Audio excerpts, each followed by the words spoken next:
Yes, yes. Okay, this is one of my best friends, Avery Lee Williams. In the whole world. In the whole world, yes. And he has graciously ascended to coming and speaking at our group. And many of you know that he was on Patch.com. He had a regular column. And after his presentation today, each of you will get a packet of all of his articles that he wrote. And you can read them over and over and over. They're just so well written, so so funny. And when you read these, you'll see his person. Keep talking, keep talking. It's costing me more and more. His personality will really come through. And you will love to read about this. And it's all about growing up in the 30s and 40s in Furnace Village, which is one of the hamlets of the town of Easton.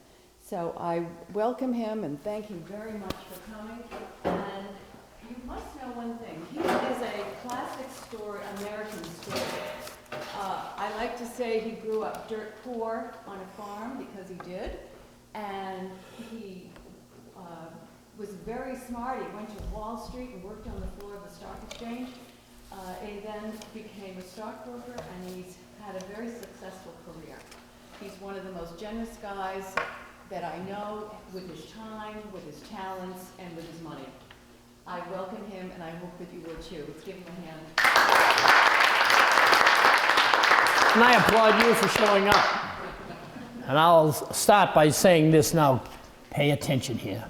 I dreamed death came the other night, and heaven's gate was swung wide. An angel with halo bright ushered me inside, and there, to my astonishment, stood folks I'd adjudged and labeled as quite unfit, of little worth, and spiritually disabled.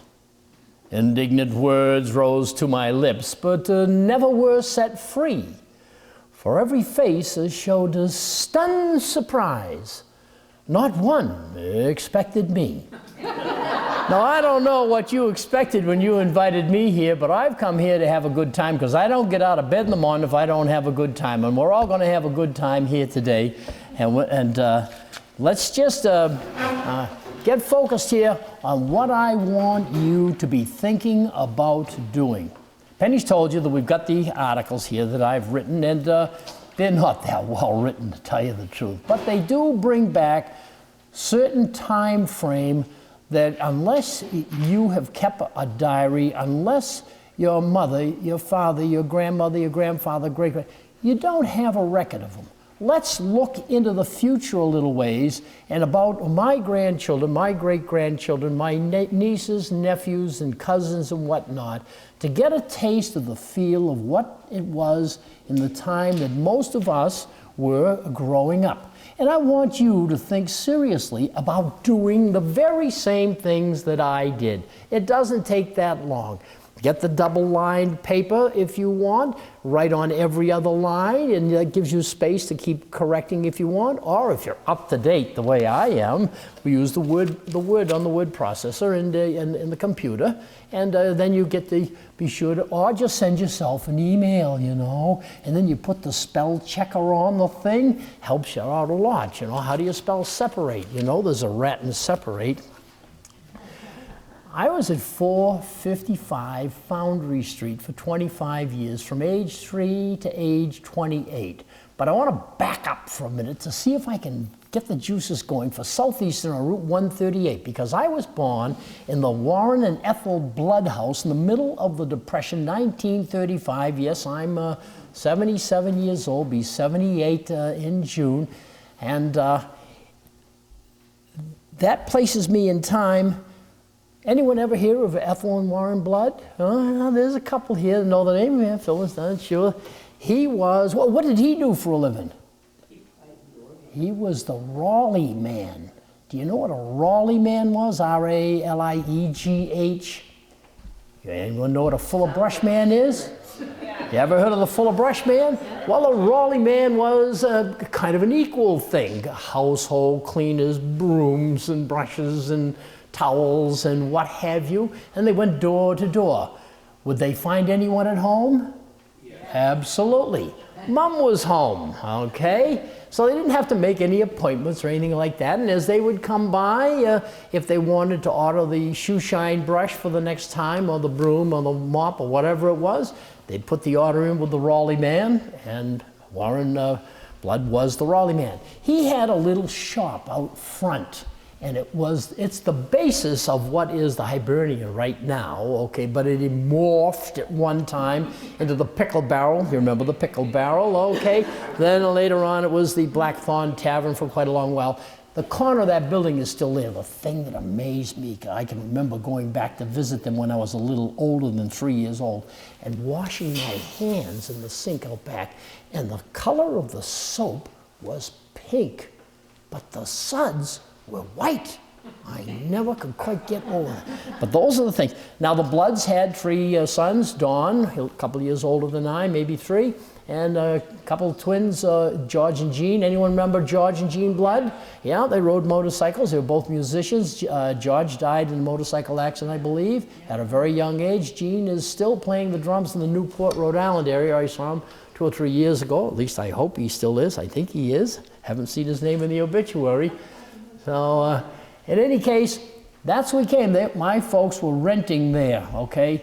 And as Penny says, dirt poor, and probably not terribly unusual from a number of you in the room, and you can relate to the start. So in 1938, at age 3, I moved to Easton Furnace. Before I moved there, you'll see that article of me, about me where I was on the front page of the Globe and nearly died from a snake bite. I really didn't. I mean, the thumb swelled up, and it must have been a slow news day, but whatever it was, I obviously survived it. Maybe you're the same as I, but I'm a hyperactive kind of a youngster. My poor mother, my poor school teachers, I always had the answer. I was the one in class with you. I got the answer sort of thing. I didn't have the answer. I had an answer, right? But always enthusiastic and driving everybody crazy. And I nearly killed myself 4 different times. The snake bite really wasn't that threatening, but the other 3 were kind of serious. I get to the septic system. This is while I'm still on Route 138 up there. And I step onto the top of the septic system. We didn't have, we had a cesspool, okay? And if you know what a cesspool is, yeah, you nod.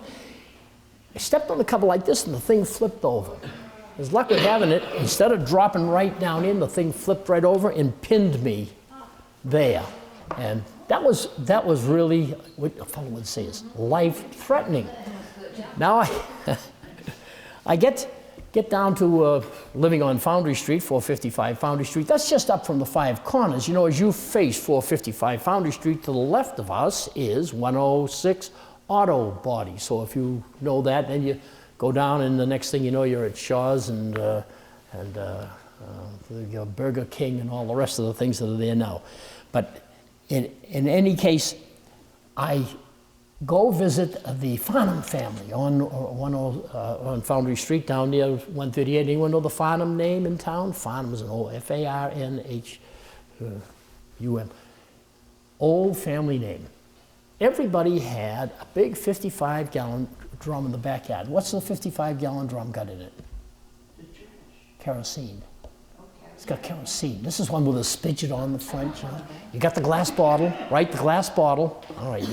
So what do? I get out there and take a little drink. The next thing you know, they found me flat out dead.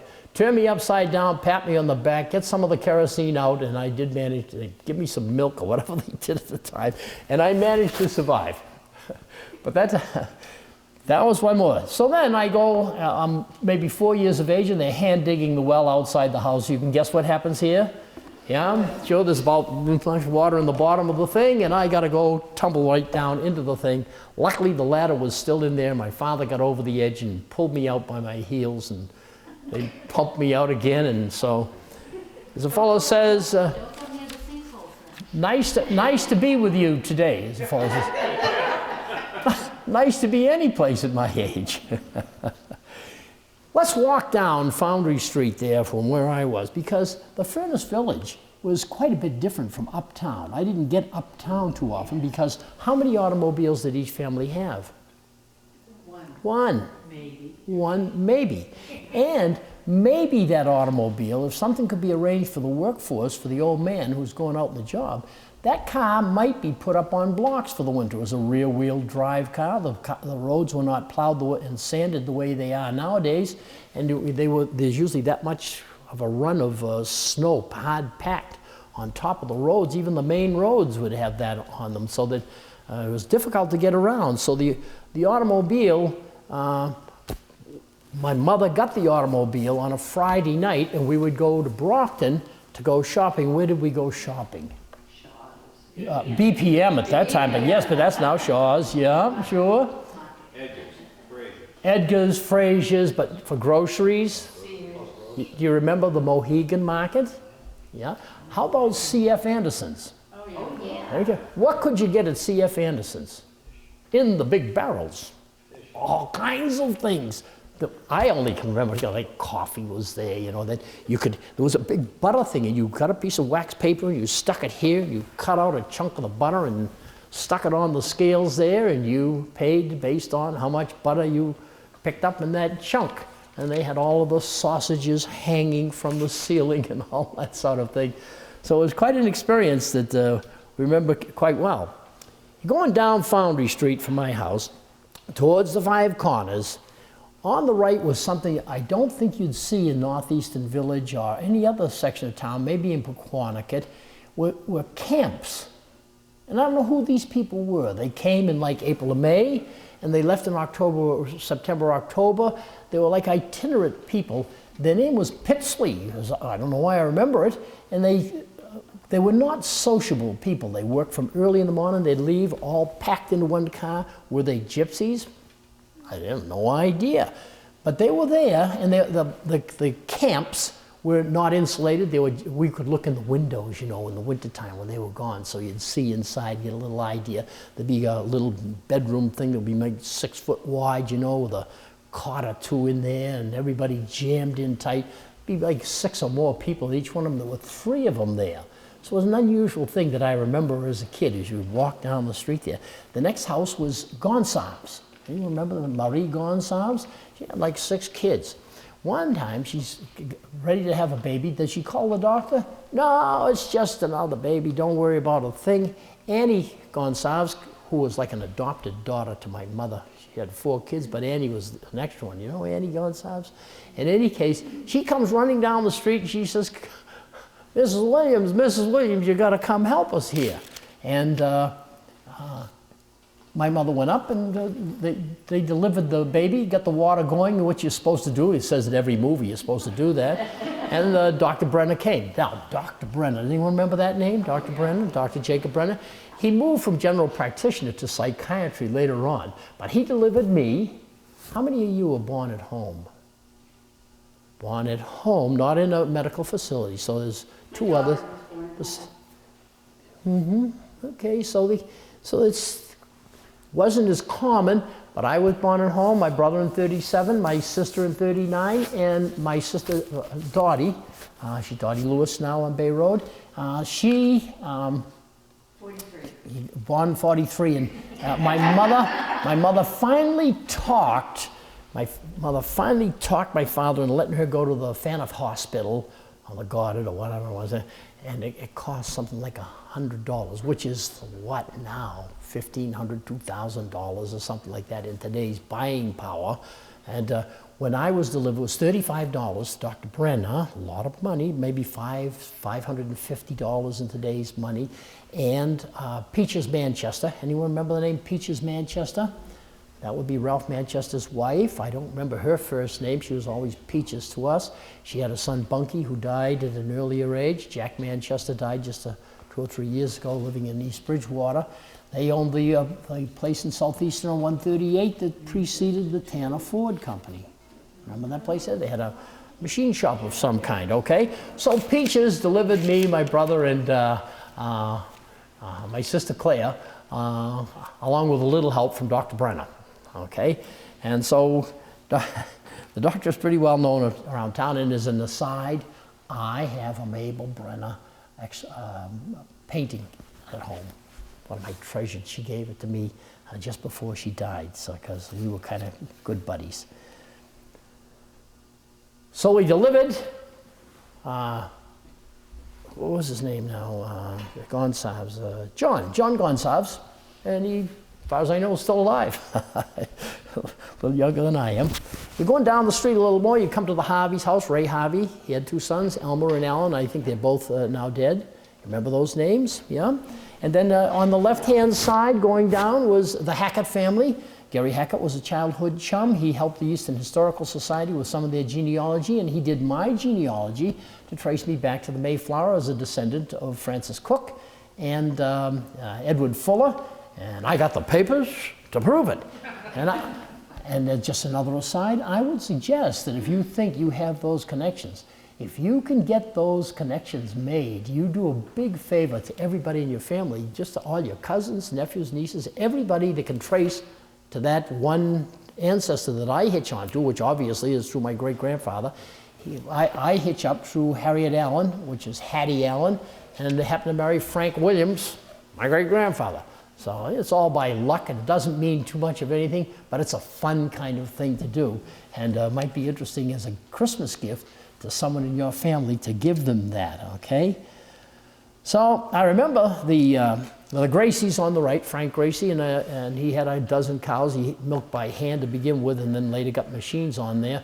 But the dozen cows was about all a fellow could milk by hand. I can milk by hand, no problem whatsoever. You've got to guess that.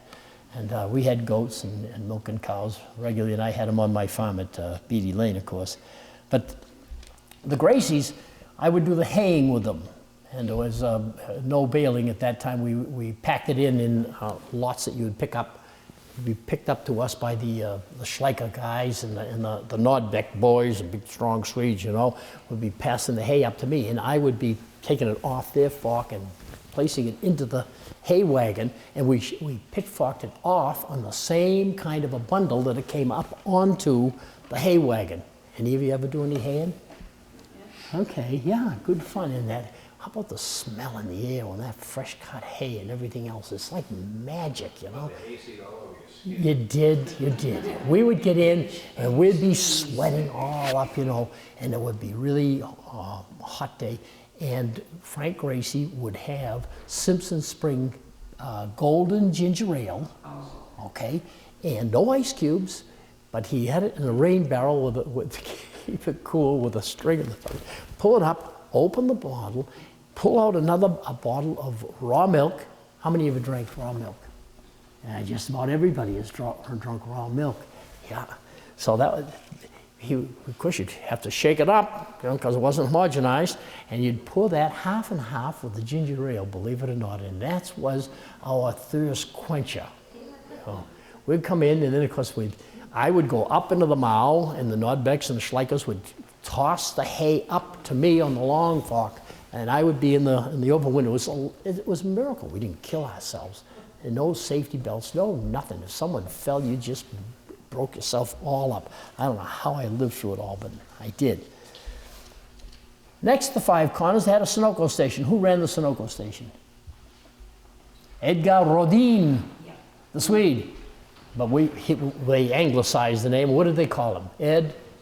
Rodin. Ed Rodin, sure. He was a taciturn Swede, and we tell about him in the stories there. And the Sunoco Station was quite a place. It was a hangout. Everybody sat on wooden soda cases. Who made the soda cases? What company? Probably Simpson Spring. Moxie was popular, yeah. And then that Yahoo chocolate drink. Orange Crush, you know. Of course, Coke and Pepsi were there too, but yeah. And you bought a soda for 5 cents. If you took the bottle away with you, you had to pay a deposit of 2 cents. The deposit on the 28-ounce bottle of Simpson Spring was how much? 5 cents. Did you find those bottles lying around the street?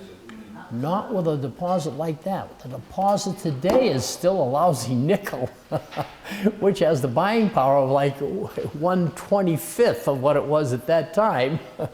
So that So that the deposits of that higher number really made those bottles very collectible. Everybody always collected those, and they were washed again and used over and over again, so a very environmentally sane thing to do.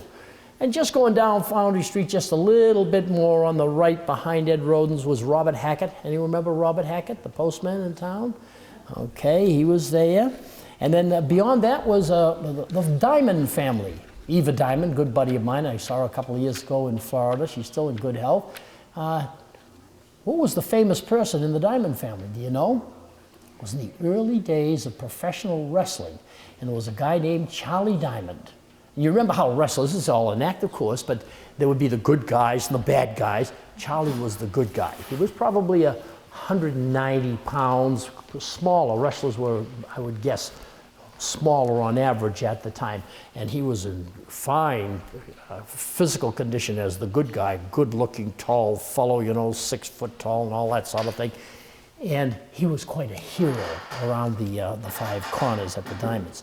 Next, the Gordons, we had the unusual circumstance of the Gordons' daughter having had a divorce, and she had one son, Alan Bryant. She had married a guy named Bryant and divorced him. And he was spoiled to death. They had a few bucks from where, I don't know, but he got toys and things. It was a little different from me. When I turned 12, my father would be what you'd call a parsimonious Yankee. He had a box in his top drawer labeled pieces of string, too short to save. And so his shoes, he didn't get them sold. That's why they had the Brockton Enterprise. He would take the paper, fold it 10 thick or whatever it was, pull a pair of those leather shoes out from under the bed. There might have been 20 pairs there, collecting dust or what, in various stages of drying out, getting wet. And he'd try to find the one with the smallest hole in the sole, stick the newspapers in there, put the shoes on, go to work, and that's how he did those things. You know, he's very close with the dollar. So when I turned 12, he says, "Okay, Pete." He called me Pete because my mother wanted to name me Peter, and he wanted me to be named Avery Jr., and he went out on that one. And so as a concession to her, he called me Pete all my life. He says, "Pete, now that you're 12 years old, you got to buy all your own clothes from here on in." Because I was working at odd jobs and whatnot, weeding and mowing and whatever I could do. And I bought my own clothes. I was one of the only kids in town that didn't want toys for Christmas. "Get me a shirt, Mom. Get me a pair of socks." Anything, so I'd have to buy it myself, you know. I could do without the toys. Save me here so I could get my money and save it up. I was kind of a frugal guy myself. I want to tell tales out of school. But when I got out of high school, Oliver Ames in 1953, I had $3,200 in the bank. Do you know how much money that is today? It's like 60 grand. It's like the equivalent of $60,000. I blew through that money going to college, having more fun than you can ever imagine. And I don't want to talk about that today. But when I turned 14, I went to work. I got a paper route, you know, when I was 12, 13. Paid I started out at $5 a week on board, which is like, you know, in today's world, $65 or so. But the $5 is what I paid on board as soon as I went to work at Hackett Watches. When I had the paper route, I just bought my clothes. Went to Hackett Watches, and I worked 28 hours a week in the school, 2 hours a day after school.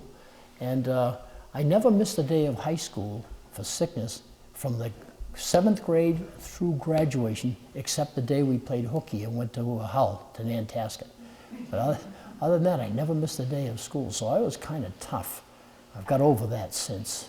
But the $5, when I went to get to be about 15 and a half, I said, "Dad, I want to get myself an automobile. These guys are not picking me up." One of the guys not picking me up was Ed Hands. Anyone know Ed Hands?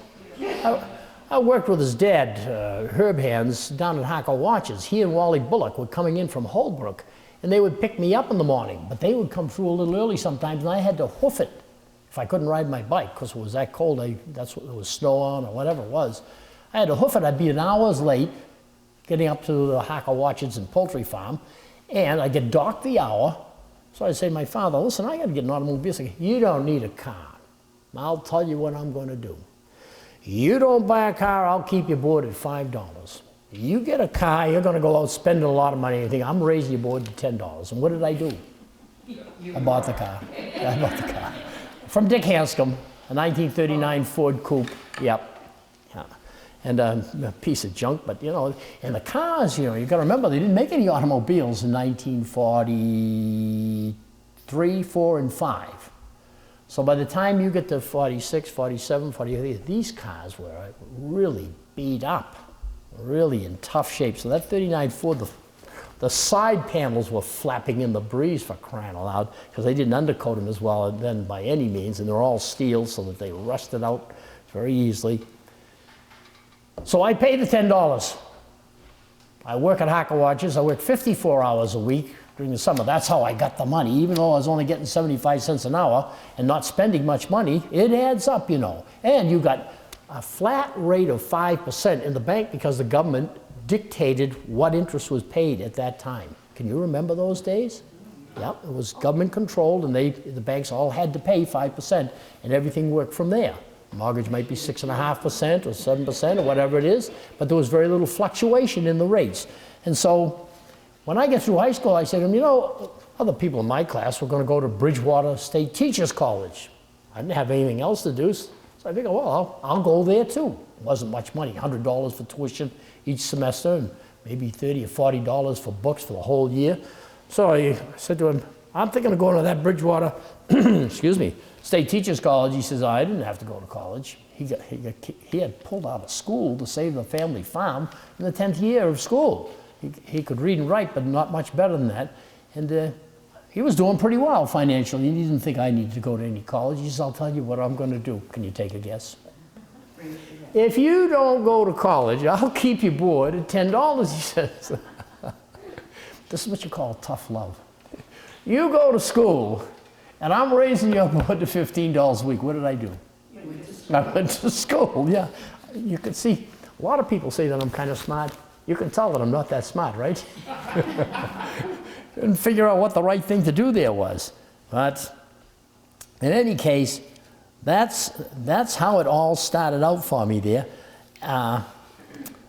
Unfortunately, ours was, as is maybe the case with you, and I hope it's not, a dysfunctional family.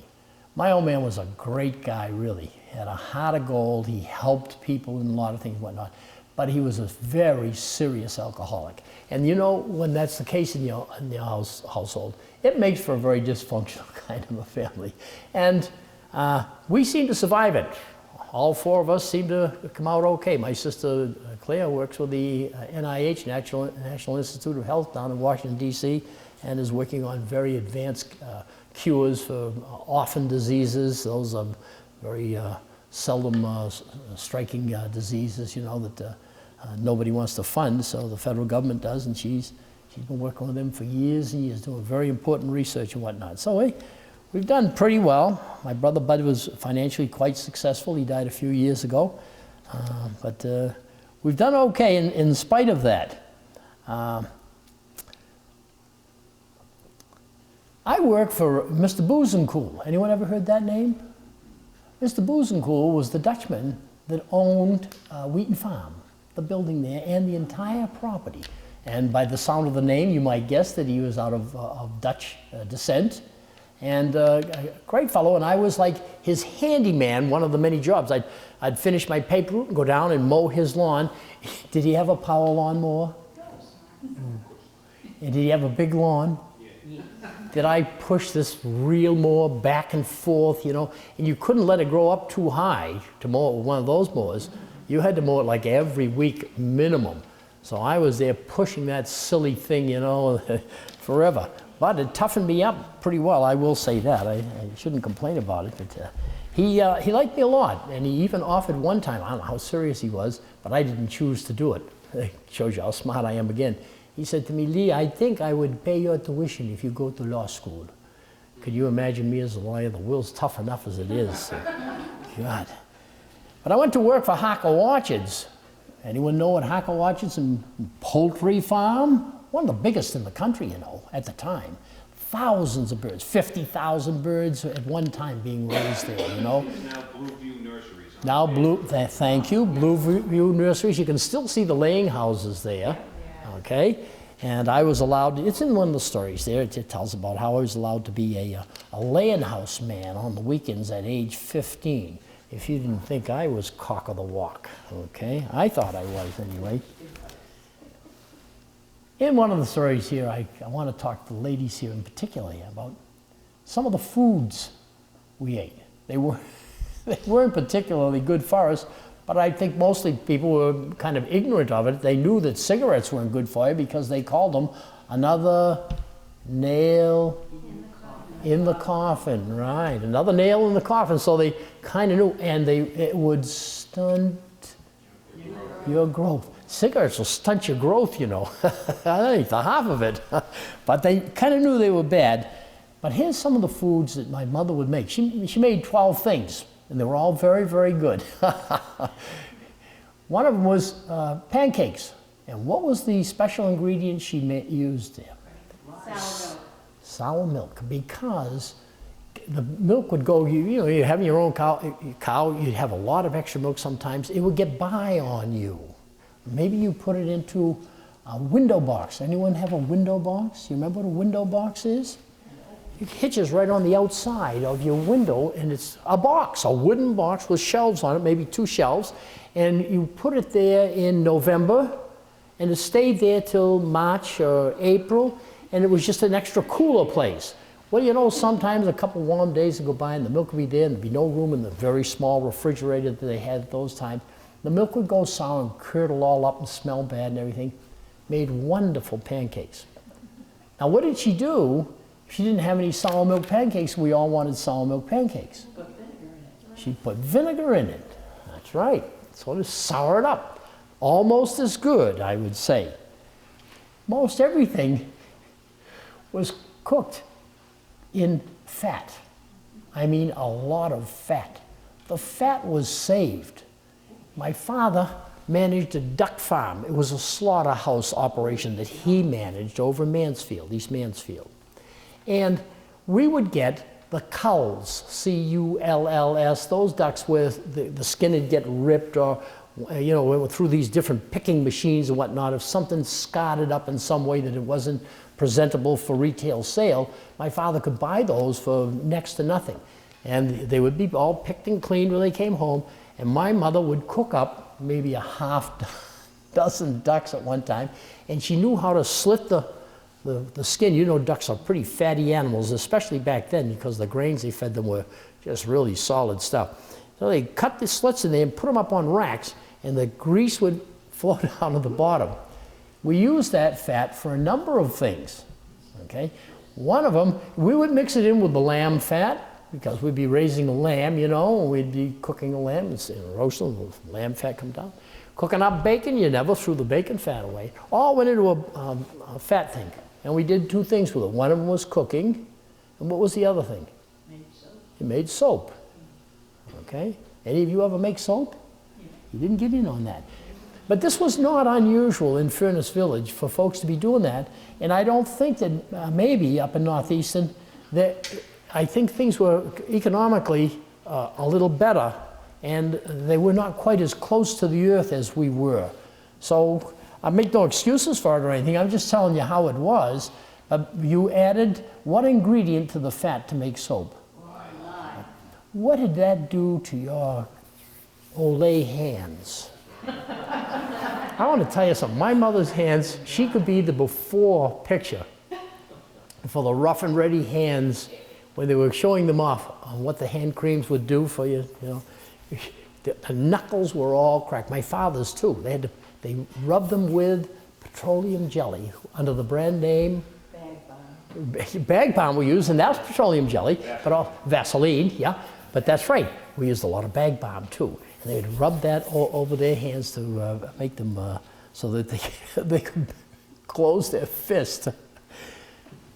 When my mother made eggs, they were almost boiled in oil because it'd be like a quarter of an inch of bacon, lamb, pork, whatever we had. We used a lot of salt pork. You know, you can't make baked beans without a lot of salt pork. So she would fry the eggs and not have to turn them over, and they looked like they'd been turned over. She'd take the spatula and just the fat right over the top, and it just sizzled right over, and pull them right out, and chunk, they went on the plate with all that grease on there. How did I make it to 77? I don't know. You had a heart attack. We were heart attacks waiting to happen, but was that the case with you? Did you eat food like that too? I don't know, unbeknownst to what the health ramifications were, but that's what we did. And the most flavorful thing she made, of course, she made bread. It was just Irish white bread. The big thing, she used King Arthur unbleached flour to make it healthy. But one kind of bread, it was delicious. You cut a slice off like that, and you could put anything on it. Bananas and peanut butter or whatever you wanted, I'll tell you. That and a glass of that cold raw milk. And I had hollow legs with a rapid metabolism, so I could go through a lot of food. But the thing that she always made, when she made a batch of bread, which is like weekly, most weeks she would save the dough to make what? The excess dough? Take a guess. When you go to the Brockton Fair or to any carnival or anything? Fried dough. We didn't call it fried dough. She came out of an Irish family of 12. 10 of them made it to adulthood. My father was one of 6, so they're accustomed to making big batches of food, as you may guess. And in my mother's family, they called them butter cakes, not fried dough. Doesn't make any difference, it's the same thing. She would cook that dough by kneading it the way you see typically, so there was like a concave in the center and around the edges, and fry it up in a big black frying pan one at a time, flipping them over, and she would stay in the kitchen just making them, and we would just keep eating them. And in the middle, we put oleomargarine. Did any of you ever have oleomargarine in World War II and in that time? You remember that? A little bag, he remembers the bag. Yep. Yeah, you had it one time, you could stir it. That got to be when they relaxed the laws. The dairy lobby was very strong. And we had it in a little white bag, white gook, that we pressed a little button and put the color in there. And the kids' job was to knead this to make it look something like butter. So we occasionally made our own butter, but it was a lot of work with the churn and all that kind of stuff. So we bought the oleomargarine at BP Market or C.F. Anderson's or whatever it was. And we would take a block of that oleo and drop it right in the middle of that hot butter cake, because they'd be coming right off the stove. They were so hot you could hardly touch them. Then you'd pull the outside edge off, and the oleo would be melting. You'd dip it in. Can you imagine how much fat you were getting between the fat? They were cooked in all animal fats for the most part. And then, of course, they had Crisco. They had Crisco at that time. You remember what Crisco looked like? White. It looked like lard. It was animal fat. So it was more animal fat. So that when she didn't have enough from saving it, she usually did. It wasn't Crisco. It isn't now, but it was at that time, I think. If I'm wrong, please correct me, but I think it was animal fat, and they changed it because as the ramifications of eating all that animal fat came out, they got that a little better. I can remember Ted Harlow. Anyone know Ted Harlow? Yeah, Ted Harlow would come to the house, and he would take his 22, and we'd get the hog out there on a long line, and he'd come up in front of the hog like this, trying to get the 22 between the eyes, and bang, down, the animal would go down. My father, a couple other guys with knives would cut the throat, and then they had chain falls. It wasn't unusual. Do you know what a chain falls are? You guys might. It's a pulley, yeah, and you'd pull the engine out of the car because you had to rebuild the motor every 35, 40,000 miles in those cars at that time. So the chain fall is not unusual. It'd be a couple trees with a 4x4 or a log going over it, the chain falls hanging down. They'd pull that hog up like that, and they had a big thing of water, a 55-gallon drum or some kind of a big container with a fire under the thing and the water bubbling away. and they would gut the animal and then drop it down in. Why did they drop it in the hot water? Take the stubble off. The bristles, right. That made the bristles easier to remove. Not easy to remove, easier to remove. And they'd take an axe, and they'd have the handle be stick on something, scraping the bristles off the side, or anything, a paint scraper on the side of a house, any kind of a device, and they would scrape off the, and Ted Hollow would help us with that one there. I worked for my father at the duck farm, and I was the killer. This is when I was going to college. He would get me out of bed and he'd say, Pete, you got to come work for me today. Johnson is drunk again. I can't make it. So I'd have to skip classes that day. I hardly made it through school. I hate to tell you that. I don't know why they let me graduate. I'm taking care of them now. I'm most grateful. We've set up a scholarship over there for international travel, Betty and I. In any case, I go in, and they'd have the count on the record of how many a day, and it was just over 1,000. Johnson's very proud of his record, like 1,008. I'd get there 15, 20 minutes early, and I'd round up a few extra ducks into the first thing, because I had to go out in the pen, catch these ducks, put them into a big funnel device, stick their neck down through, slit their throats, put them over into this cage that went into hot water, came out of the hot water. Then there were a woman, my mother and others on a line with rubber aprons. I had this rubber suit on. The place smelled. You can imagine what this was like. It was like the Italian movie Bread and Chocolate. You ever seen that one? Where the Italians come over the border to Austria and watch them work in picking the chickens. It was the same thing. It was almost comical, except with very hard work. And he'd do 1,008. I'd get it up to 1,010. And the poor guy'd come in the next day, he probably still hungover. He was a bad alcoholic. On South Street he lived. And he would go in there and get that up to 1,009, 1,010. 2 or 3 weeks later, my father would rouse me in the morning and say, Pete, get up, get up. You gotta go and kill the ducks for me today. Johnson's drunk again. So I'd go in there and I'd say, oh, no, 1,012, I gotta be 1,012. Get the ducks all together, get up there to 2013. The poor guy, I nearly drove him crazy. So I went to the Furnace Village School. That's the water department place now. Opened in 1939. I think I was there in 1941, so it was virtually a new building. And grades 1, 2, 3 in one room, 4, 5, 6 in the others. A little bit in the stories here. You might enjoy reading them. I'll stop for a minute.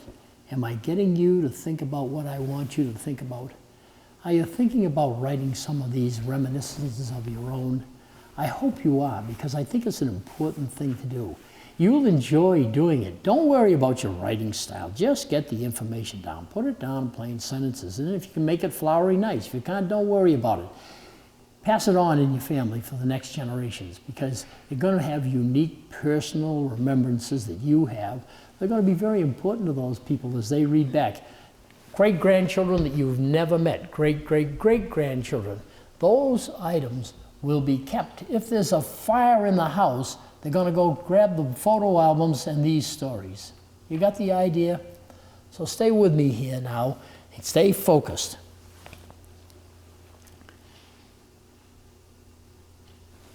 The first and second graders were helped by the third graders.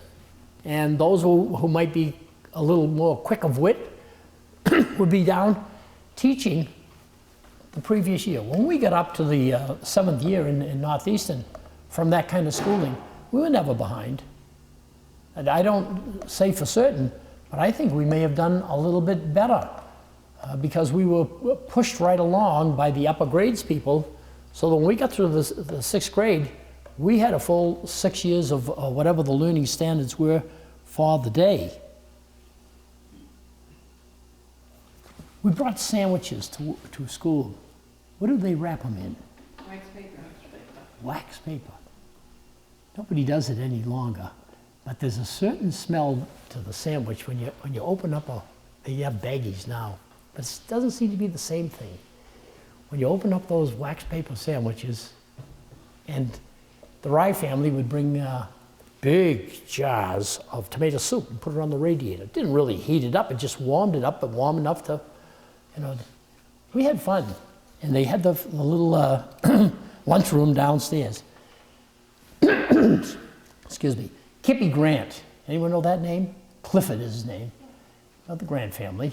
Phyllis knows the name. There's a Clifford Grant reservation right up behind the high school there, a forest named for him.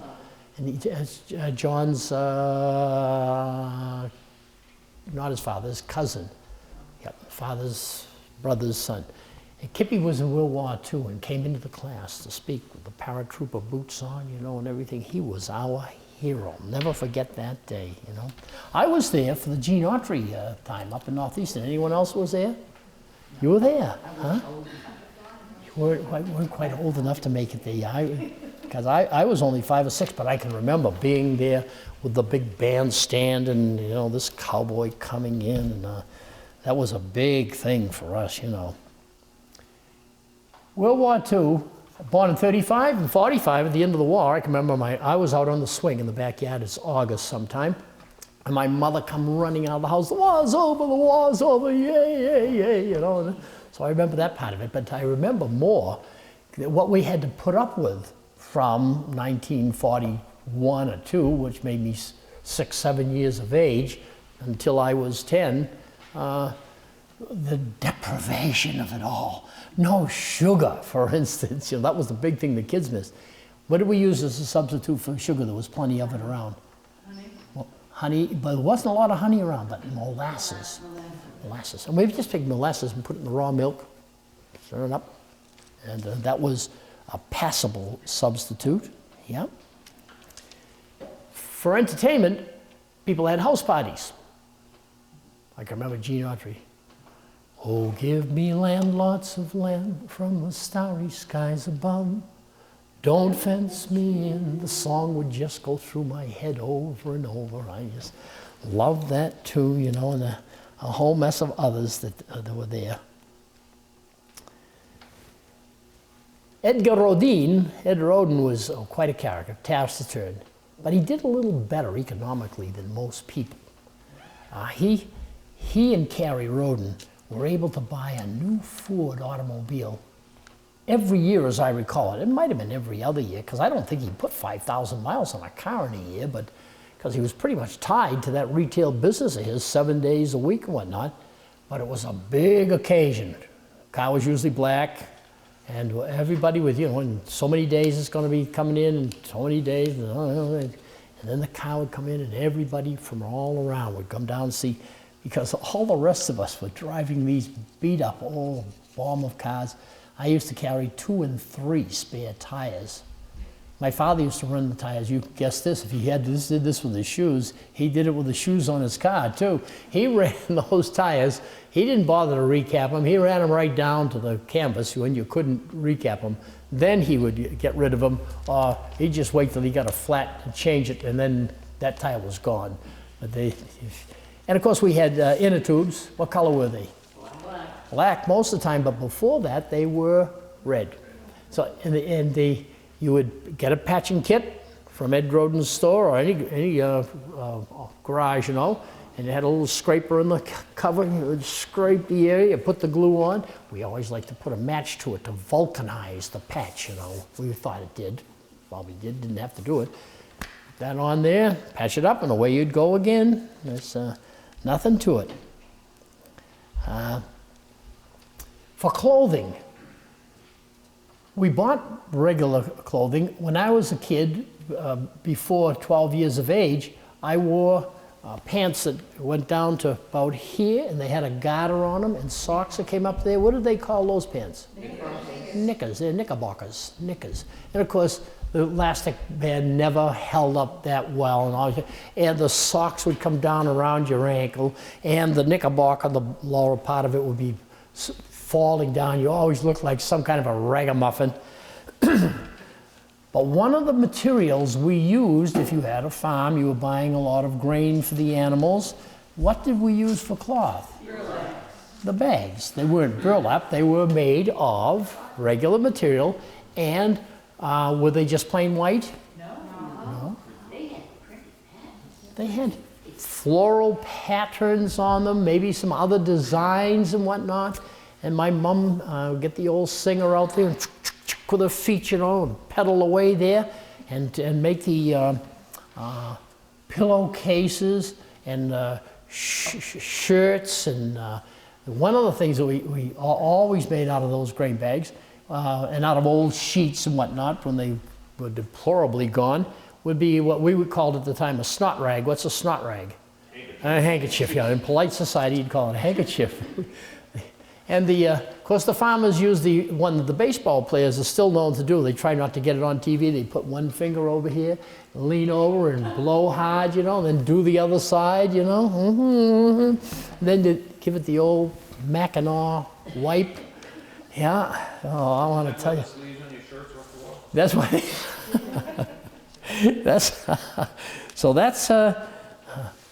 I learned a little bit about race relations when I was a kid too, because my father, just reflective of the age, not a bad fellow whatsoever, but he had no use for anyone of the Jewish faith, and if anyone was a Negro, okay, had no use for them, okay, and don't you know, a Negro moves in 2 doors away. Next to us is Chet Smith family with 6 kids. And the next family is Hines, H-I-N-D-S. Anyone ever heard the Hines name? No. Lovely, lovely family. And Mr. Charles Hines was an educated man, and he was one of the bosses at the Belcher Marble Iron and oversaw the workforce there, which was primarily black fellows, Negroes, okay? So, and it was strange for my father. And you'll get a kick out of this one because he had 2 people that he had elevated. You'll see it in one of the things there.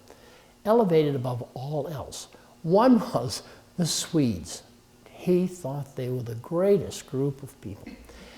The other was the Portuguese. Okay, he thought they were just the greatest people. And so you'd have someone like the Barbosa family, who was quite dark of skin, maybe some of them darker than your Negro or African American, as we may say today. Didn't make any difference. Apparently it was a cultural thing. But my father wouldn't speak to Mr. Hines. Okay, so I get to riding my bike up and down the street there, and Mr. Hines is out working in his yard one day, and he waves to me like this, and he says, "I'm over." So I look up the street and see my father's not watching or anything. I go over and say hello to the man. We get to know one another a little bit, and he says, "Hey, you know how to play chess?" He says, "No, I don't know." And of course, you can guess. He got me to be a halfway decent chess player. Later on, he's overseeing the Belcher Marble crew, and we'd go right into the foundry, and take a look at things. There was no ocean then. You were told to stand back. Those big burly guys, no shirts on like this, and all looked like they were 6'4" and weighed 227 pounds, with a big ladle in their hand with the trailing a string of red molten metal, pouring it into these molds, and we had to stand back. That's all we had to do. "Hey, kid, get back there." But that was all. No fences, no nothing. We go to see it. They had a softball league in Easton. Team from Northeastern always won. It was awful. They had 2 teams up here. Either one of the 2 of them they beat everybody else. They beat Paquonicket, they beat Southeastern, they beat Eastern Furnace, they beat the Foundry, They were called the Northeastern Clowns. Okay. And Robin, what's his name? Yeah, his father was the pitcher. He was very good. It was a fast pitch league, and he pitched slow. And he could make the ball go like this in the air, it seemed. Robert Taylor, his father. I think his name was Robert too. Yeah, and he could drive you crazy. I was never much of an athlete. I mean, I was good. I could do 10 handsprings in a row. I could do gymnastic things, but I didn't have very good hand-eye coordination to throw a baseball or catch a baseball or hit a ball or something like that. Mr. Hines let me play for the Foundry team. They were usually shy 1 or 2 players anyways, but he would have me go. They had 10 people on the team, and I could play the whole game with them. So I left the Furnace All-Stars and went over to play for the Belcher team. So there it was, 10 people on the team, 9 black fellows and Avery Lee himself. And we had us a good time. I want to tell you something. I learned something about that, about race relations that is very important to me. I was a member of the Grange in Easton Furnace. You remember Harmony Hall? How many of you know that? The people who bought it kept it so that it looks something like a Grange Hall. And unique because the 2 halls in Easton were built originally to be Grange halls, and that's important. Okay. We had ponies and a quarter horse for many years. Anyone remember the Doyle family on Foundry Street? It's where the daycare, what do they call it? Maplewood Day Nursery. There's just this big hole there. What do you think was there when I was a kid? It was a hill. It was a sand pit, for sure. She's got it right on the money. But they did borings, found out, and when they were building Route 24, all up and down 24, Doyle's farm is up there, out on the road. That's where they found it. And they dug it down till they hit that spring, and now they have a little pond there and whatnot, and the daycare center and whatnot.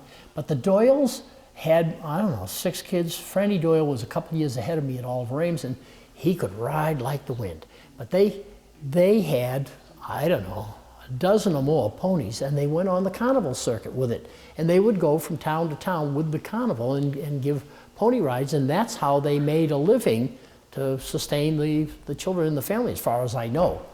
When it came wintertime, now those animals are a drudge on them, a drag, because they have to feed them all winter long. So they would farm those animals out. You didn't own them, but they would come by and check, make sure you're maintaining them all right and so forth.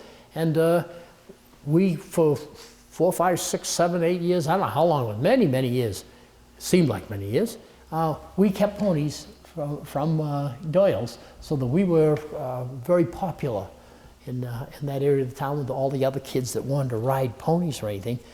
They would come to our place. We'd have them help us with the chores. I can remember George Lilia saying, "How long before I get to ride here? Do I have to water some more chickens?" But that's the way we did it. We kind of swapped it off a little bit. And my father, as I said, is a good fellow, in spite of his weaknesses. And I got good examples from him. And you may be able to put in your stories when you write them down some of the good examples that you got from the people, whether it's your parents or uncles, aunts, or neighbors, or whatever it was. Be sure to include those kinds of stories in there. And I can remember my father going out regularly to cut hair of older people. Trura, up Ina Trura, up on New Pond, the little shack he lived in is long since gone. That would be George Lilia's grandfather. He was out of Finland, as you might guess by the name.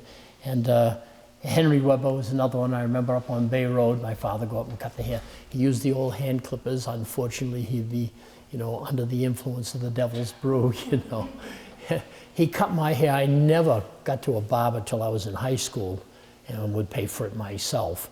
But it always hurt. He'd be, as you get to the end and pull off like that and just tugging at your hair drive you crazy, So, oh. Any of you ever play marbles? You have. There's 2 ways you can play them. I guess you can put the popper out there and you can shoot for the popper, and then there's the hole in the ground type. We played the hole in the ground mostly. And we played keepsies. Remember what keepsies is? You won the other person's marbles, you took them home with you. They were for keeps. And you have to decide ahead of time, are we playing for keepsies or funsies? Funsies, you got your agates back again. And, the Easton Furnace School had a maypole. You remember that one? You could get a hold of it like this and it spun up at the top, and there would be like 10 chains coming down. They wouldn't have one of them today. I mean, you could get hurt on that. Then we did, but we just picked ourselves up and put the mercurochrome on or iodine. Iodine hurt. Mercurochrome was a lot better. I don't think either one of them did any good. You'd run around that thing and then just hang on and just around like that in the maypole. How are we doing now? Yeah, I can maybe. Okay, I want to wrap this one up. I always like to wrap it up with a poem. You ready for one? Let me give you John Donne. Okay, I do Shakespeare, Bobby Burns, all kinds of poems, but No man is an island entire of himself. Every man is a piece of the continent, a part of the main. If Claude be washed away by the sea, then Europe is the less, as well as if a promontory were, or a manor of thine own, or thy neighbor's were. Any man's death diminishes me, because I'm involved in mankind, and therefore send not to know for whom the bell tolls. It tolls for thee, and thee, and thee, and thee. Okay, and that's wrapping it up here. If you have a few minutes, do we have a few minutes? If you want to reminisce a little bit or remind me where I might have made a mistake or something, got anything to say here? Drop it in. Do we have any questions? When did you move away from Foundry? Well, I was there 25 years, so I moved there in 1938, 48, 58, 62, yeah.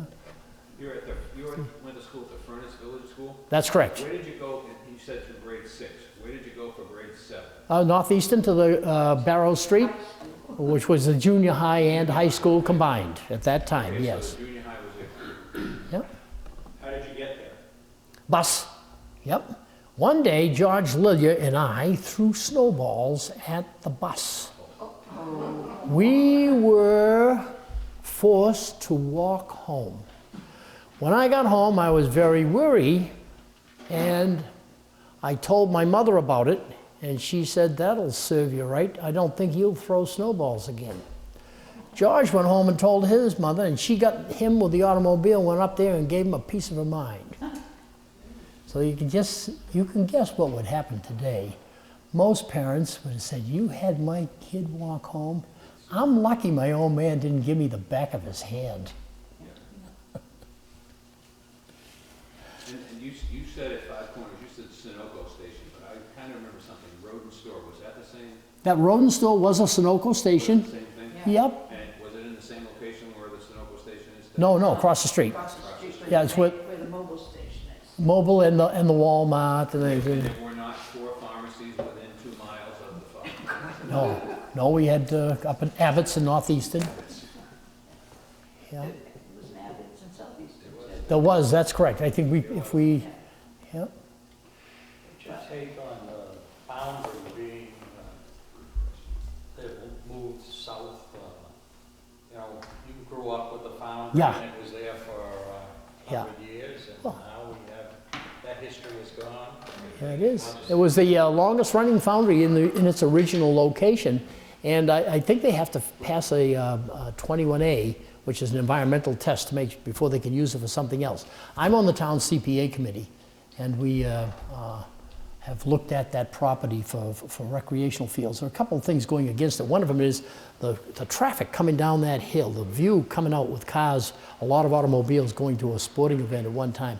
Be very dangerous. So we turned it down for that. The other thing is, even if it passed a 21A, we think that soccer moms would be a little hesitant of putting their kids on the soil to play, even if we revamped it, covered it, and all that sort of thing. So we passed on that. It's up for sale right now. I just got the listing yesterday at $1.2 million for the piece of land. What happened is they took that molding sand, which apparently it passed a 21E, about 10 years ago. They took that molding sand and just with a wheelbarrow, over a couple of centuries. It's a long time, wheelbarrow at a time, and they just filled in the swamp down back because there were no zoning bylaws or anything like that. You could fill in any place you wanted to. Yeah. We were talking about marbles. I used to love to play marbles as a kid, and I still have a bag of marbles. Do you? I don't get rid of anything. No. Yeah. Keep them and label them for what you did with them or something, so that amongst your souvenirs, when they're throwing out the trash after we're gone, Phyllis, they don't get thrown away too quickly, because I think that's a little sentimental journey for someone down the line there. Grandkids, great-grandkids, great, How many of you here, honestly, now think, will you write a story or two? Can you do it? Will you do it? Maybe. But I don't know what you said. Right, well, you write a little of your memoirs, a little. Yes, I know. You've done some, okay. I encourage all of you to do it, because you all have the same kind of stories, but they're obviously different. But they're of the same nature, aren't they? The things you did are unique to you. But I think you'll enjoy doing it yourself, and at the same time, you'll leave something to your family that's probably a lot better than what you're going to get them for Christmas. Thank you so much. Okay.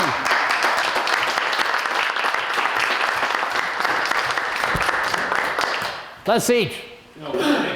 And here is, pick up this, as you go out, this is a compilation of all of his columns that he wrote. You'll find some of the information he gave you today, but a lot more in here. So please pick this up, there's one for everybody, before you leave. And there's some other articles there that I only made 2 or 3 or 4 copies of. If you haven't seen them, you might want to just browse through them quickly. But,